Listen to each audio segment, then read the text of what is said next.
Do you want to know something terrifying? There's a war happening inside your head right now, and you're losing. Not because you're weak, not because you're lazy, but because you've been trained to lose. The most dangerous weapon in the world isn't a gun or a bomb or even another human being. It's the voice in your mind whispering, "You can't." And here's the part no one will ever tell you. That voice isn't even yours. Think about that for a second. The doubts, the fear, the shame, they've been installed into you piece by people who wanted control. Parents who meant well but didn't understand. Teachers who trained you to follow, not to think. Society that feeds you failure disguised as entertainment. Every single time you repeated to yourself, "I'm not good enough," that wasn't born in you. That was planted in you. And here's the real nightmare.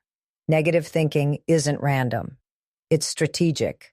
Your brain is designed to keep you safe, and safe means small. Safe means predictable. Safe means trapped in the same cycle of self-hatred, scrolling through life, convincing yourself success is for them and not for you.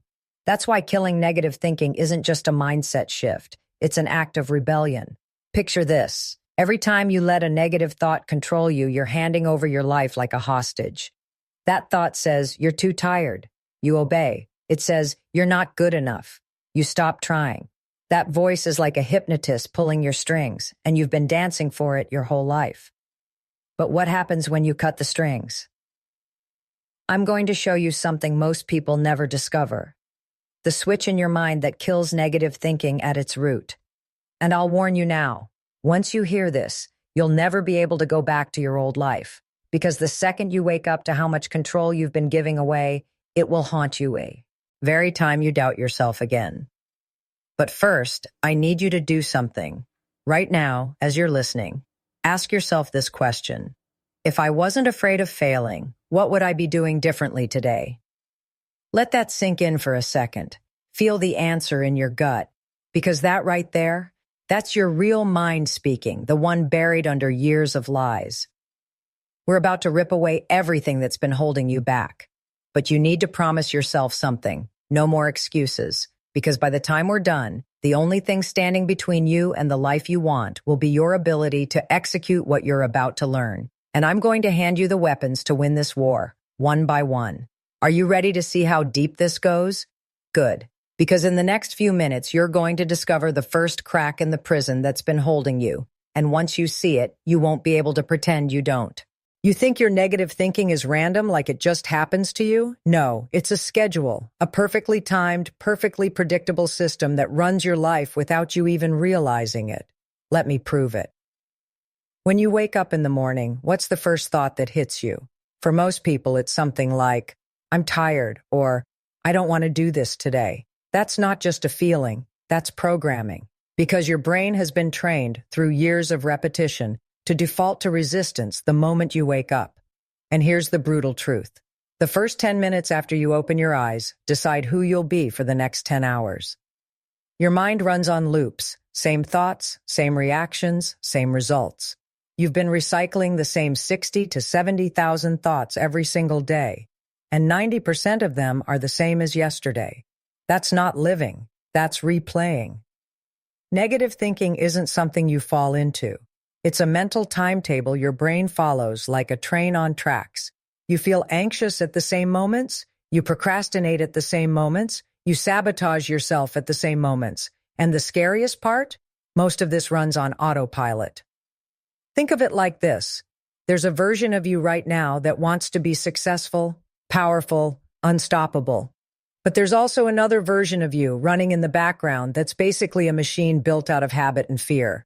And that machine doesn't care about your dreams. It only cares about keeping you exactly where you are, because staying the same feels safe. Let me ask you something that might sting. When was the last time you actually chose a thought instead of reacting to one? When was the last time you stopped, grabbed that negative voice by the throat, and replaced it with a new command? Most people never do. They just let the script run.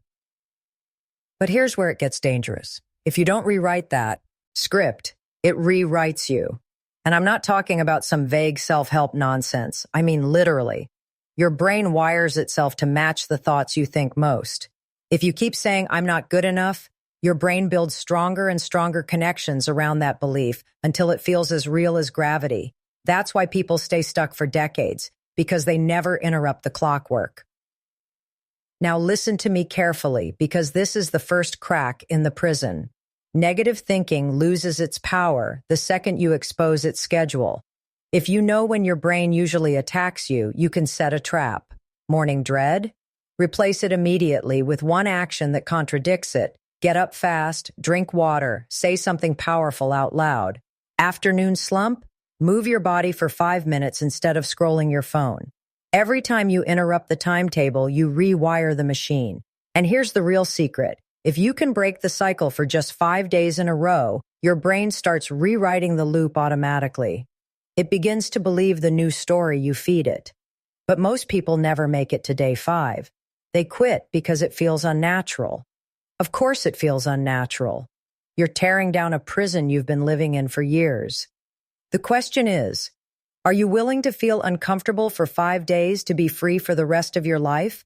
Or are you going to stay locked in a life you didn't choose? Because we're about to go deeper into the hidden power they never wanted you to find.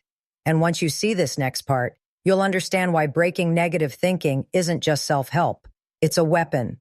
There's a reason they don't teach you this in school, a reason you've never been told how powerful you really are. Because if you understood what I'm about to tell you, nobody could control you again.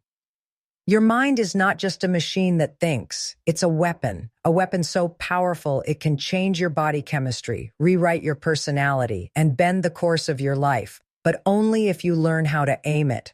Right now, you've been aiming it at yourself every single day without even realizing it. Here's the truth they hide from you.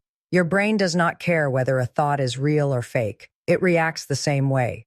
Picture yourself holding a lemon, biting into it, the sour juice hitting your tongue. If you imagine it clearly enough, your mouth will water, even though there's no lemon. That's not a trick. That's your nervous system responding to thoughts as if they're reality. Now imagine what's happening to you every time you think, I'm failing, I'm worthless, I can't do this. Your body reacts like it's true. Your energy drops, your motivation shuts off, your heartbeat changes. And then, this is the part most people miss. Your brain starts scanning the world for proof. That's why negative thinkers always find evidence that life sucks. They're programming their brain to only notice failure. But here's where it gets interesting. If your brain believes whatever you feed it, then you can use that same system to manipulate it. You can trick it into becoming unstoppable. Think of your mind like a wild dog. If you let it run wherever it wants, it destroys everything. But if you train it, it becomes the most loyal protector you've ever had. Training your mind means controlling the story it repeats every day. And you do that through deliberate mental manipulation.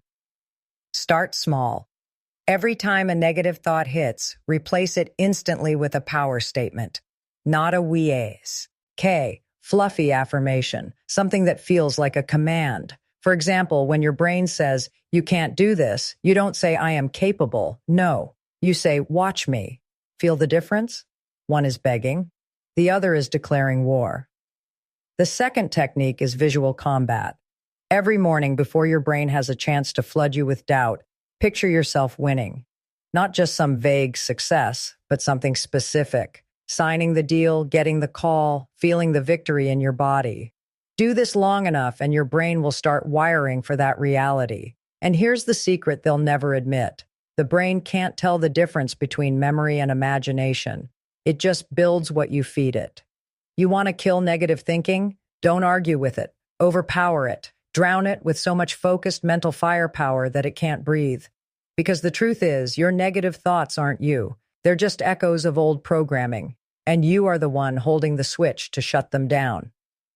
But here's where we take it further. Because once you weaponize your mind, there's another level, a darker, more dangerous level, where you learn to use this power not just to kill negative thoughts, but to manipulate your entire reality. And before we go there, I need you to do something to lock this in. Right now, comment this phrase twice. I am rewriting my mind. Write it exactly like that.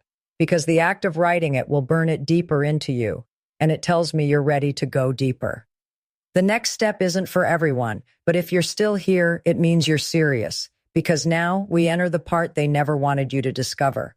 You've been manipulated your entire life, and you didn't even know it. Every commercial, every headline, every social media algorithm has been crafted to hijack your emotions, guide your decisions, and keep you exactly where you are, consuming, doubting, obeying.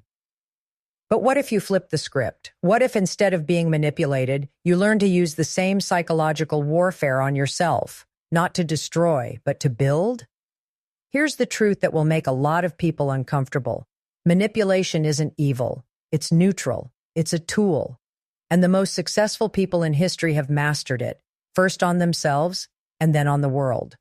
Let me show you how it works. The human brain is wired to respond to three things: repetition, emotion, and reward. That's why negative thinking controls you, because you repeat it daily, you feel it deeply, and your brain rewards you with the fake comfort of staying the same. But if you hijack this system, you can rewire your entire reality. Start with repetition. The brain learns through loops. Feed it the same powerful thoughts so consistently that it becomes your automatic response. When that old voice says, "I can't," your new programming cuts it off instantly with, "I already won." You drill this every day until it stops feeling like a lie and starts feeling like instinct. Next is emotion. The reason most people fail at positive thinking is because they just say words without feeling them. The brain only rewires when it's emotionally convinced. So don't just think success. Feel it like it's already real. When you say, "I am unstoppable," you clench your fists, you breathe like a predator, you stand up straight, you force your body to send the message to your brain. And finally, reward. This is the most dangerous part because it's how manipulation traps you. But you can use it for yourself. Every time you override a negat, I've thought, reward yourself, mentally or physically. A simple smile, a self-congratulation, even a whispered, "That's who I am." This tells your brain, this new behavior is good, do it again. Now here's where it gets even darker. Because once you master this on yourself, you'll start noticing how other people try to manipulate you, and you'll see straight through it. You'll catch the fear-based news headlines designed to keep you anxious. You'll notice how social media feeds you anger to keep you addicted, and you'll stop reacting like a puppet. But the real power? You'll be able to manipulate reality itself. How?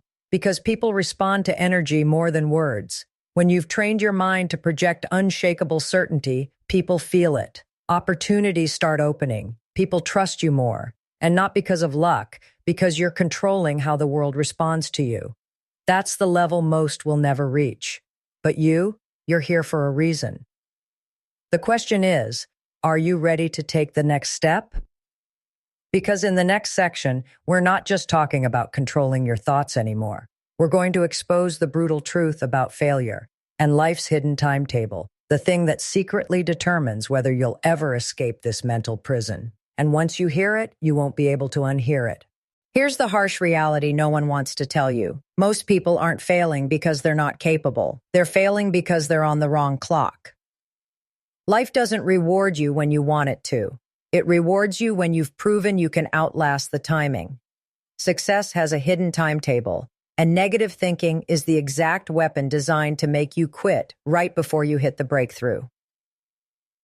Think about it. How many times have you started something, pushed hard for a few days, maybe even a few weeks, then stopped because it wasn't working? But what if you were only one day, one call, one tiny action away from everything changing? You never found out because you let negative thinking convince you that the wait was pointless. Let me tell you the truth. Failure is not the opposite of success. It's the test before success. Every successful person you admire, they weren't special. They were just willing to keep showing up when everyone else stopped. Here's how the timetable works. When you start something new, training, business, personal growth, your brain resists. The first 48 hours are hard, but you can push through with willpower. Then comes the first wall, usually around day 3 to 5. That's when most people stop because their brain screams, "This isn't working." But if you push through that wall, your brain begins to rewire. The second wall comes later, around week 2 or 3. That's when your progress slows down, when the excitement is gone, and everything feels heavy. This is where 90% of people quit. convincing themselves they're not cut out for it. But here's the secret. If you can push past the second wall, your brain starts automating the new habit. That's when you stop needing motivation, because your mind has switched from resisting to accepting. And the final wall? That's the killer.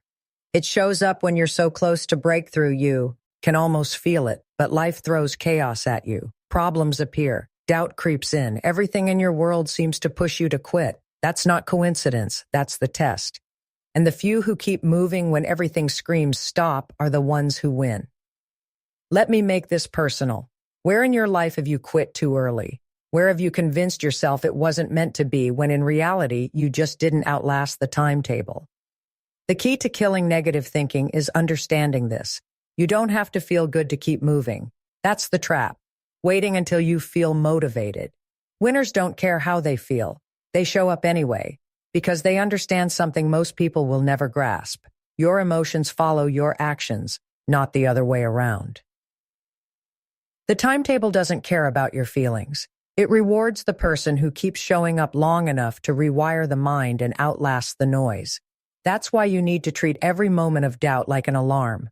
Not a sign to stop, but a sign you're getting closer to the wall you need to break through. And here's the ultimate truth. If you can survive the walls, your life will never be the same. But there's something even more important than success. Because winning isn't just about achievement, it's about identity. And in the next section, we're going to rip open the truth about who you think you are versus who you really are, and how negative thinking has been lying to you about your identity your entire life. The biggest lie you've ever believed is this: you are who you think you are. You've built your entire identity around the voice in your head. But what if I told you that voice isn't you? It's a collage of every criticism, every rejection, every subtle judgment you've absorbed since childhood.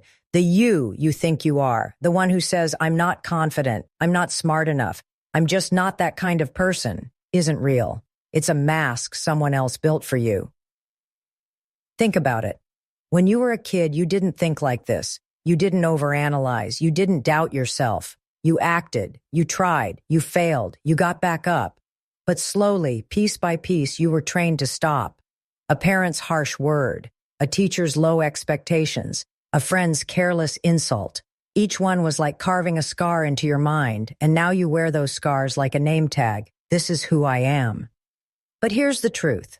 Identity is not fixed. You are not stuck with who you think you are. Your brain doesn't have a personality carved in stone. It has patterns, and patterns can be broken. You want to kill negative thinking? You don't just fight the thoughts, you destroy the identity that keeps creating them. That fake self, the one built out of other people's opinions, has to die. Here's how you start. First, separate the voice from yourself. The next time you hear, I can't do this, or I always mess things up, don't accept it as truth. Literally say to yourself, that's not me, that's the old program talking. Give it a name if you have to. Call it the machine, the liar, whatever makes it feel separate. The moment you stop identifying with it, you weaken its power. Second, rewrite your identity deliberately. Stop saying, I'm trying to be confident. No, you say, I am confident. You speak it before you feel it, because identity isn't built by waiting to feel different. It's built by acting different consistently until your brain rewires to match. And third, prove it with micro actions. Every time you act in alignment with the new identity, you're feeding it. When you go to the gym, even though you don't feel like it, you're proving to your brain, this is who I am now. Do this repeatedly, and the fake self starts to starve. Now listen carefully, because this is critical. You don't need to find yourself. You need to create yourself. The person you think you are right now is just the default. The person you choose to be is the upgrade. But I'm going to push you harder now, because this next step is where transformation becomes permanent. You've been rewiring your mind. You've been manipulating your reality. You've been tearing down the fake self. But there's one thing left to kill: the addiction to failure, the comfort of playing small, the part of you that secretly loves the pain because it feels familiar. And in the next section, we're going to expose that addiction and how to destroy it once and for all. But before we go there, lock this new identity in. Right now, type this phrase twice in the comments, exactly like this. I am not who I was. Write it, burn it into your mind, because the old version of you is already dead. It just doesn't know it yet. You might not want to hear this, but you need to. A part of you is addicted to failure. I know you hate losing. I know you want to be free, but deep down, failure feels safe. Negative thinking feels comfortable. It's familiar. It's predictable. And your brain, this survival-driven machine, loves anything predictable, even if it's destroying you. Think about it. Every time you tell yourself, I'm not good enough, there's a strange relief in it, isn't there? Because if you're not good enough, you don't have to try. You don't have to risk embarrassment. You don't have to face the unknown. Negative thinking becomes a shield. Painful, yes, but it protects you from something scarier. Growth. This is the dirty secret no one wants to admit. Failure gives you an identity, and you've been wearing it like armor.